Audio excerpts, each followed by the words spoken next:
네, 안녕하십니까. 오늘도 미스터 홍이 돌아왔습니다. 조회수에 상관없이 끝까지 한번 달려보겠습니다. 조회수 상관없이 이렇게까지 오래 할 수 있다는 걸 증명 한번 해보겠습니다. 지난 시간에 조던 피터슨과의 일론 머스크 대담이 이제 핵심적인 내용이었는데, 조던 피터슨은 세계적인 심리학자로서 제가 분명히 말씀드렸죠. 그래서 그때 정확히 얘기한 조던 피터슨 얘기한 내용도 되게 좋은 게 뭐냐면은, 그때 내용 중에서 이런 얘기가 있었어요. 이게 조던 피터슨 얘기 중에 목표를 최대한 높게 잡고, 목표를 최대한 높게 잡고 과정을 즐기는 것, 의미를 두는 것. 요게 아주 중요한 내용이죠, 이게 뭐냐면은, 목표를 최대한 높게 잡은 상태에서 그 과정에 의미를 두는 것 자체가 인간의 성취감이나 이런 것들을 일으켜서 삶의 활력소를 크게 줄 수 있다는 얘기.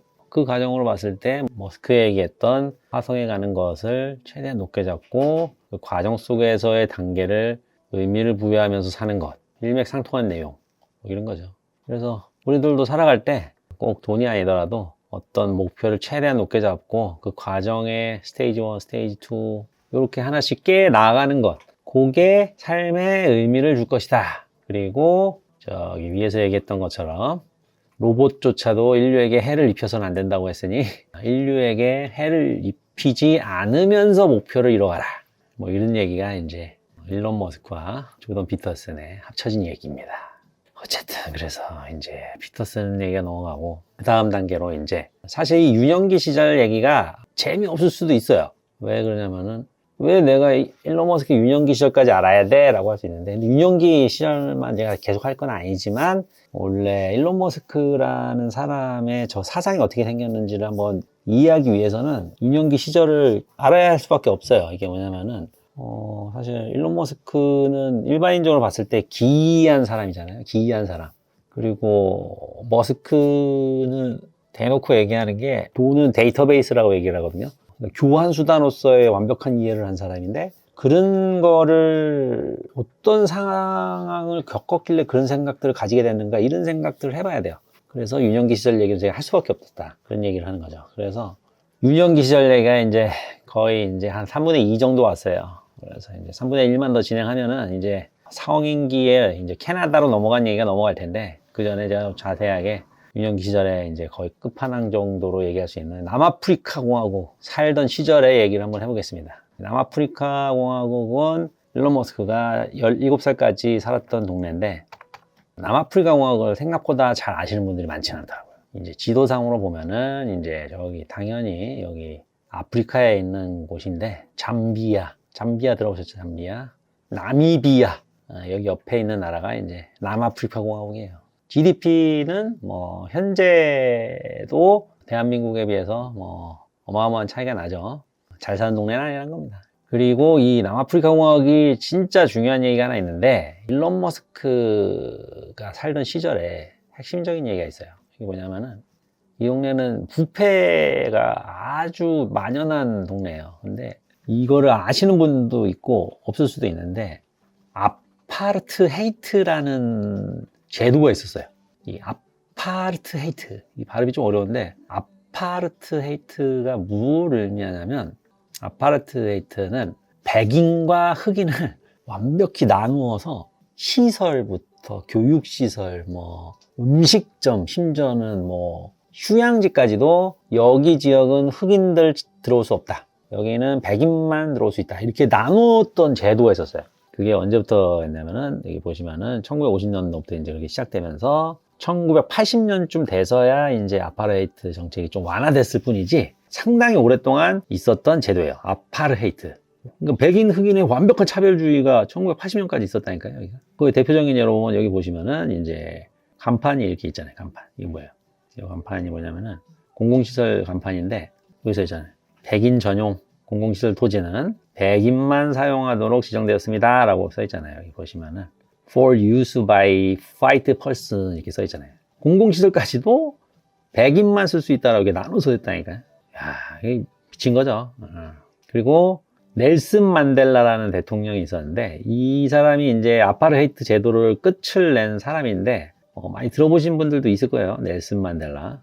근데 이 남아프리카 공화국의 문제가 뭐냐면은 이제 말 그대로 백인과 흑인을 완벽히 분리해서 모든 거를 하는 국가가 몇 군데나 될까요? 그런 상황 속에서 잘한 사람이 누구다? 일론 머스크. 일론 머스크는 대놓고 얘기합니다. 아파르헤이트 같은 제도를 혐오한다고. 그때 당시에 엄청 싫어해서 아파르헤이트 반대 집회 같은 데 많이 참여를 했었다라고 얘기를 하더라고요. 그래서 보시면은 이 아파르헤이트가 얼마나 재밌는 제도냐면은 인종 간의 혼인 금지법이 있어요. 백인과 흑인은 결혼할 수 없다. 이 법이 있었고, 백인이 유색 인종과 갖는 성관계를 부도덕한 범죄 행위로 처벌했어요. 이게 배덕법이라고 해요. 배덕법. 그리고 주민등록법에서도 당연히 신분증을 나눠서 인종그룹별로 했고, 집단지구법이 되게 중요한 게 뭐냐면 인종마다 거주할 수 있는 지역을 나눠버렸어요. 예를 들면은 강남에서는 백인만 살 수 있다. 뭐 이렇게 한 거예요. 미친 거죠. 미친 거. 와, 이런 제도가 1990년대까지도 살아있었다. 이렇게 보시면 돼요. 보시면은 이 아파르헤이트의 역사를 보시면은 이렇게 돼. 아파르헤이트. 1948년부터 이 아파르헤이트가 본격 시작되고, 그 다음에 넬슨 만델라가 1990년도에 석방되면서 그때부터 이제 아파르헤이트 폐지가 국민 투표로서 통과된 게 92년도에 1992년도. 생각보다 오래되지 않았어요. 이 아파르헤이트라는 제도가 생각보다 오랫동안 남아프리카 공화국에 존재했었다니까. 이런 곳에서 자라는 사람이 누구다? 일론 머스크. 놀라운 사실이죠. 그래서 사실은 일론 머스크는 에롤 머스크라는 아버지를 혐오하다고 지금은 악마라고 얘기할 정도로 혐오해요. 근데 에롤 머스크는 아파르헤이트를 완벽히 지지하는 정당의 시의원이었어요. 시의원. 그래서 당연히 에롤 머스크는 인종차별이 엄청 심한 사람이에요. 그래서 일론 머스크의 인터뷰를 한번 보시면은 아버지가 너무 외로워 보여서 어렸을 때 같이 살려고 했었는데, 근데 그거에 대해서 그 아버지가 심리적 속임수를 쓴 거지요 라고 표현해요. 심리적 속임수를 썼다. 이 놀라운 얘기인데, 그리고 자기가 정말 잘못된 생각을 했다라는 걸로 판단이 되었지요. 이렇게 얘기하죠. 그리고 아버지가 얼마나 끔찍한 사람인지 그 어렸을 때는 제가 몰랐어요 라고 표현했어요. 그러니까 이게 뭐냐면은 에롤 머스크는 일론 머스크가 악마라고 얘기하는 사람 중에 하나예요. 그래서 심리적 속임수를 써서 키멀 머스크 남동생도 그렇게 얘기하잖아요. 인터뷰에서. 아버지는 형에게 죄책감을 심어주며 자기와 함께 살게 했는데 그러고 나서 죄책감을 느끼게 만들었다고. 원래 심리적 조정하는 수단으로서 제일 많이 쓰는 게 죄책감이에요. 원래 도덕성으로서 사람을 미쳐버리게 만드는 가스라이팅이 있잖아요. 죄책감을 느끼게 만드는 거. 그거를 일론 머스크의 아빠인 에롤 머스크가 일론 머스크한테 자주 했다는 거지. 그래서 그 영향으로 아마도 일론 머스크도 유년기 시절에는 정말 힘들게 살았던 거고, 지금도 얘기할 때 가장 큰 후회는 아버지 집으로 들어갔던 사건을 일론 머스크는 가장 큰 후회를 한다라고 인터뷰에서 얘기를 해요. 아파르헤이트라는 제도와 그리고 그거를 완벽히 지지했던 에롤 머스크, 그리고 에롤 머스크의 인종차별주의, 그리고 그거를 너무나 혐오했던 일론 머스크, 그런 것들을 반영하면은 결론적으로다가는 일론 머스크는 에롤 머스크를 혐오할 수밖에 없는 거죠.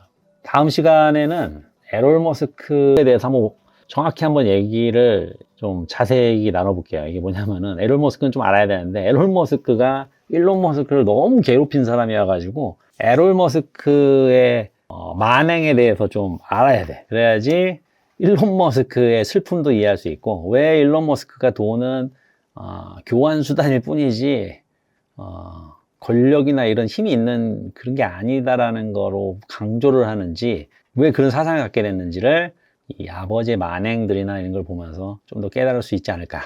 그래서 에롤 머스크 아버지의 만행에 대해서 좀 더 자세히 다음 시간에 나누겠습니다. 지금까지 홍세훈 사였습니다. 감사합니다.